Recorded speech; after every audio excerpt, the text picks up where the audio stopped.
Question बोला है एक कक्षा के कुछ छात्रों को औसत भार 68.5 kg है, ठीक है, ये दिया गया है। यदि कक्षा में 72.2, 70.8, 73.2, 70.3, 66.7 किलोग्राम के 4 नए छात्रों को नामांकित किया जाता है तो छात्रों का औसत वजन 300 kg, वो 300 ग्राम बढ़ जाता है। प्रारंभ में कितने छात्र थे? अब आपको एक बात बताऊं, देखो बिल्कुल आसान तरीके से कराऊंगा, शॉर्ट तरीके से कराऊंगा, किताबी मेथड थोड़ा लॉन्ग है, बेसिक लॉन्ग है, शॉर्ट से करवाऊंगा और इसमें समझ सबको आएगा, है ना। देखो क्वेश्चन बोला है भाई, अब एक बात बताओ, जो ये औसत बढ़ रहे हैं इसका मतलब प्रत्येक पे बढ़ रहा है ना, प्रत्येक पे बढ़ रहा है ना। तो एक बात बताओ, जैसे 4 नए छात्र आए तो यहाँ देखो पहले तो औसत भार कितना था 68.5, यहाँ 4 छात्रों के आने से कितने औसत से कितना ज्यादा हुआ भाई, यहाँ बढ़ रहा है औसत, तो औसत से ज्यादा है, औसत के बराबर होता इनका भार, इनके भारों को औसत है, इस औसत के बराबर होता तो औसत में कोई परिवर्तन नहीं होता, कम होता तो औसत में कमी आती, ज्यादा है तो वृद्धि होगी, वृद्धि हो रही इसका मतलब ज्यादा है, कितना ज्यादा है, औसत कितना है 68.5, तो वृद्धि क्रमशः क्रमशः वृद्धि, इस वाले में वृद्धि कितनी हुई 72.2 माइनस 68.5 बराबर कितना बचा, देखो माइनस करना है तो 4 तो सीधा सीधा, और ये मतलब इधर 2 में से 5 गया तो 3, बताओ, है ना, तो 3 पॉइंट कितना बच गया बताओ, 7 बच गया ना, है ना, 3.7 ये बच गया, ठीक है। देखो माइनस कैसे करना है, तुरंत करना है तो मैं बता देता हूँ कैसे करते हैं भाई। ये 0.5 है, इधर 0.2 है, तो ये 0.3 ज्यादा है, तो 0.3 घटाते हैं, 10 में से घटाना हमेशा जो ज्यादा है, तो 0.3 घटाते हैं तो 7 बचता है ना, तो 0.7 आएगा इधर, 72 में 66 गया 3, लेकिन ये थोड़ा ज्यादा था ना 0.7, है ना, ये 0.3 ज्यादा थे इसलिए 3 पॉइंट।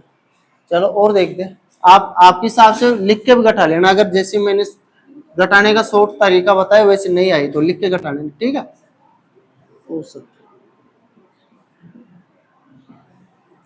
अब बोला गया है दूसरी वर्दी कितनी हुई, मतलब 70.8 माइनस 68.5, अब देखो 8 में 5 गया तो 3, और ये 2.3, सीधा सीधा है।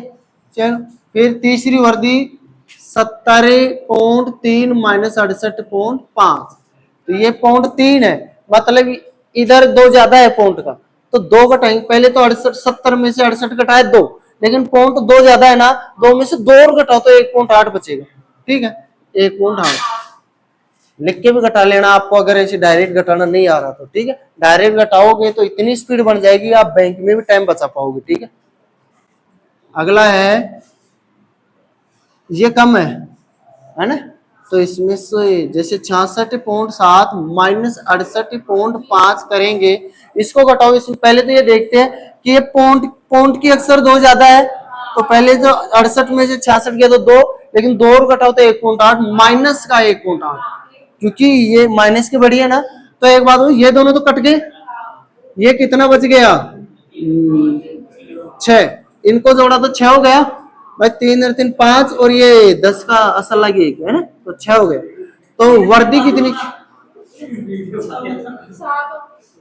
वर्दी कितनी की 6 की, इनको जोड़ा तो 6 हो गया, वर्दी कितने की 6 की। अब एक बात बताओ, 6 की वर्दी हो रही है कुल, कुल वर्दी देखो, कुल वर्दी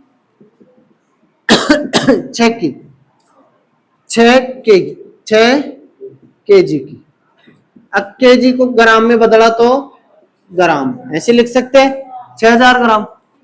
प्रत्येक पे वर्दी, प्रत्येक पर वर्दी, एक बात बताओ, जो औसत में वर्दी होती है उसी कोई तो प्रत्येक पर वर्दी बोलेंगे, औसत में वर्दी या प्रत्येक पे वर्दी बोल दो, जो औसत का मतलब प्रत्येक पे बढ़ता है, ठीक है। कितनी 300 ग्राम, 300 ग्राम की, ठीक है, प्रत्येक पे वर्दी 300 ग्राम की। अब एक बात बताओ, प्रत्येक व्यक्ति पे 300 ग्राम की वर्दी है, इस प्रकार 6000 ग्राम की वर्दी होगी, तो व्यक्तियों की संख्या कितनी होगी, क्या करेंगे तुम बताओ। बताओ क्या करेंगे? सबको समझ आ रहा है? भाग देंगे भाई। एक आदमी पे 300 ग्राम बढ़ रहा है तो 6000 ग्राम कितने व्यक्तियों पे बढ़ेगा? भाग ही देंगे ना।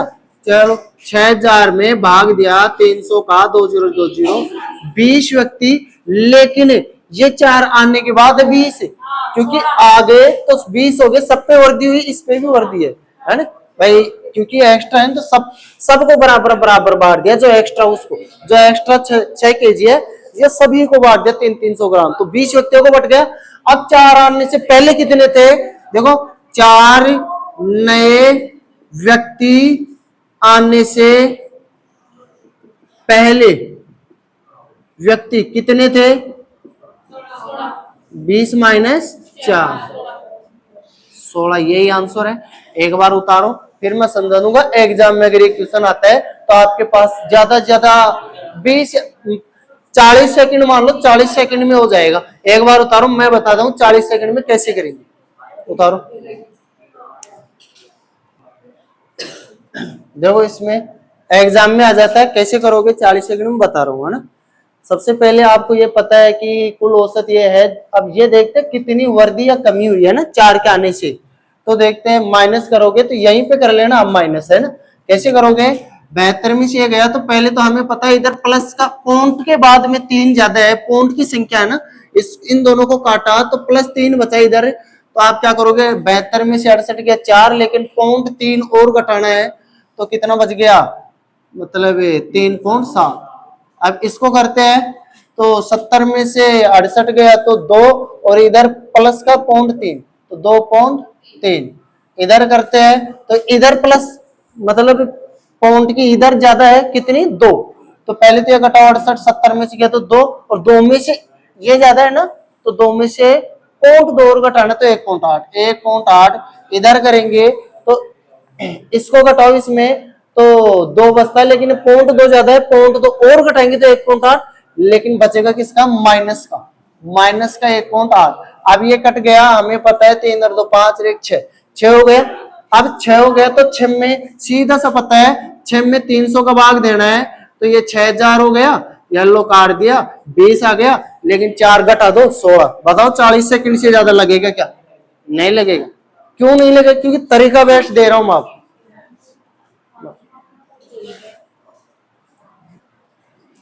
देखो क्वेश्चन को करते स्टार्ट करता हूँ। 12 का औसत 42, अंतिम 5 का 40, प्रथम 4 का 44। चल अब 12 में से अंतिम 5 और प्रथम 4 9 गई, बीच में कितनी बच गई भाई? प्रथम 4 तो 5 6 और 7 बच गई। अंतिम 5 मतलब 8 से 12, 8 9 10 11 12, यही तो हो गई। तो 5 और 6 और 7 भी बच गई, 3 बच गई। पहले तो देखते हैं कुल औसत भाई। 12 का औसत 42, तो 12 का योग कितना होगा? कुल योग बताओ। औसत 42 है तो 12 गुना 42, 42 गुना 12, 42 गुना 84 8, और 42 और 8 50, 504 हो गया। चलो अब आगे बोला है अंतिम 5 का 40, 5 का योग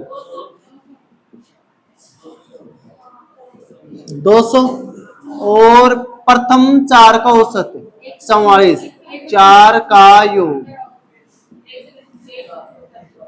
44 गुना 4, 176 हो गया।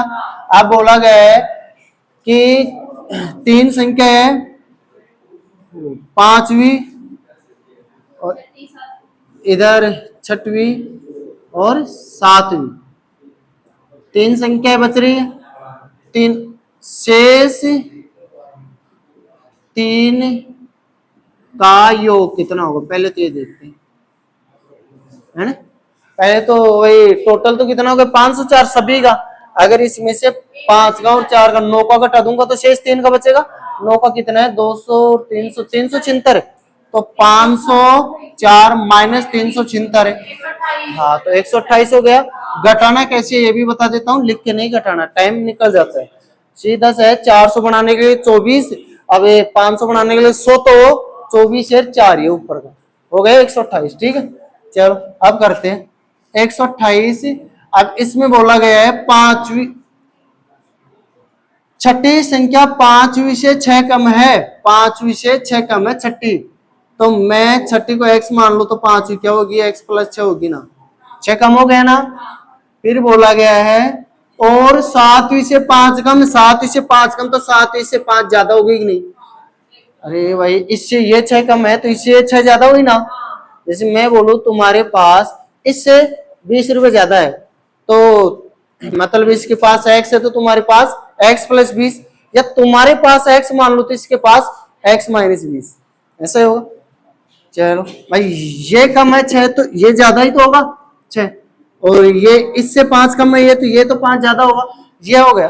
चलो अब देखते हैं, योग तो 128 है और इनका योग कितना, 1x 2x और 3x, तो 3x प्लस 5 और 6 11 बराबर 128, तो x बराबर 128 माइनस 11 बटे 3, भाई ये प्लस का है माइनस होगा, फिर ये गुणा में तो भाग में चला जाएगा। चलो माइनस करो पहले, तो 128 में से 117 3 का भाग दिया, 3 3 9 3 9 27 39 हो गया x का मान। x बराबर 39, 5 और 7 को औसत बताना है। 5 क्या होगी 39 प्लस 6, 39 प्लस 5, तो 39 और 6 कितना हो गया 45, और इधर कितना हो गया 44, तो इसका औसत बताना है ना, तो औसत है 45 प्लस 44 बटा 2, तो ये हो गया 89 बटा 2, तो ये 44.5, यही आंसर उतारो। समझ में आ गया होगा भाई। क्वेश्चन नंबर 8 देखो, 8वां ये, एक परिवार के 5 सदस्यों की औसत आयु 24 वर्ष है। यदि सबसे छोटा सदस्य 8 वर्ष का है तो सबसे छोटे सदस्य से के जन्म से ठीक पहले औसत आयु, ठीक है। तो देखो बहुत इजी है भाई, अगर ये 24 वर्ष है 8 साल पहले, देखो एक बिल्कुल शॉर्ट लॉजिक बता रहा हूँ, फिर आप चाहो तो बेसिक भी करवा दूंगा, लेकिन सोच मतलब आज समझ जाओगे, कोई टफ लॉजिक नहीं होगा, बिल्कुल शॉर्ट भी होगा, समझना आसान भी होगा। भाई जो समझना मुश्किल होता है उसके लिए मैं पहले कह दे रहा हूँ। एक बात बताओ, जैसे मान लो कोई सदस्य गायब नहीं हुआ तो 8 साल पहले 8 कम होगी ना औसत में। जैसे मान लो 5 लोग है, सबकी उम्र 20-20 साल है ना, तो औसत आयु 20 साल। मैं बोलूं कि 5 साल पहले कितनी थी औसत आयु, 5 कम ही तो होगी ना, सबकी 15-15 ही तो होगी ना, है ना, तो 5 कम हुई ना। तो ये ऐसी बोला 5 लोग है 24 वर्ष औसत आयु, इसका मतलब सबके अगर सबको बराबर बराबर बांट दे 24 आती है। अगर 5 साल वो सबसे छोटा सदस्य 8 साल गए, अगर मैं 8 साल पहले बात करूं 5 ही लोगों की, तो 8 साल पहले 8 कम होगी ना, 8 वर्ष पहले 5 लोगों की औसत कितनी होगी, 8 कम कर दो 24 में 24 माइनस 8 बराबर 16। लेकिन लोग 5 नहीं रहे अब, क्योंकि 8 साल पहले तो ये पैदा ही हुआ था, तो 5 का भाग नहीं लगेगा, लगेगा 4 का। अब 16 वर्ष है, 5 लोगों को बांटे तो 16 आ जाती है, लेकिन इसको बांटना कितने लोगों में है, 4 ही लोगों में, तो ज्यादा ज्यादा आएगा। तो देखो मतलब 5 लोगों में बांटे तो 16 आ जाता है, टोटल 16 गुना 5 इतनी है कुल। अब बांटना कितने में, 4 में, तो कितनी हो गई 20 वर्ष, यही आंसर है। इसको थोड़ा सा और डिटेल में लिखा के करो, 5 सेकंड का है क्वेश्चन, 5 सेकंड में कर पाओगे आप, ताकि ट्यूशन को बाद में देख के समझ जाओ कि किया कैसे है ना। समझ गए होंगे, नहीं समझे तो फिर भी, समझ तो गए हो लेकिन फिर भी लिखवा रहा हूं क्योंकि बाद में कभी देखो तो, है ना। जैसे मैंने बोला 8 वर्ष पूर्व आयु का योग कितना होगा, 16 गुणा 8 80, परंतु अब 5 लोग नहीं रहे, 4 ही लोग रहे, तो अब योग 80 व्यक्ति कितने रहे, 4, सॉरी 8 साल पहले 16 इंटू 5 16 85 है ना। 8 वर्ष पूर्व आयु का योग, भाई 5 व्यक्ति थे, 8 वर्ष पूर्व, अगर 5 को 8-8 कम करेंगे तो 16 बचेगी, 24 में से 8-8 कम किया तो 16 बच गई। अब 8 साल पहले योग कितना होगा, 16 इंटू 5 80, यहाँ मिस्टेक कर दिया था, है ना, 80 होगा योग। अब योग 80 है और व्यक्ति तो 4 ही रहे, अब तो 4 का औसत योग में जितने व्यक्ति उसका भाग ही देते हैं, 80/4 20 वर्ष, यही आंसर। अब समझ में अच्छी तरह आ जाएगा कभी भी क्वेश्चन को देखोगे तो। देखो बहुत इजी क्वेश्चन है। एक परीक्षा के लिए चयनित 10 छात्र है, उनमें 3 तो 20 वर्ष के, तो 3 का योग बताओ। 3 का योग 3 गुणा 20 ही तो होगा 60 वर्ष। फिर 4 का योग, 4 का योग मतलब 4 गुणा 21 84। फिर बच गए 3, फिर 3 का योग मतलब 3 इंटू 22 66 हो गया। टोटल 10 हो गए, 10 का योग। अब कुल योग देखो कितना हुआ, कुल योग कितना हुआ 210। अब औसत निकालेंगे तो कुल योग में कितने लोग हैं, लोगों को भाग देंगे है ना। औसत 210/10 लोग हैं तो 21 वर्ष। बस इजी सा क्वेश्चन है, उतार लो और सबको आ गए हो, बहुत इजी।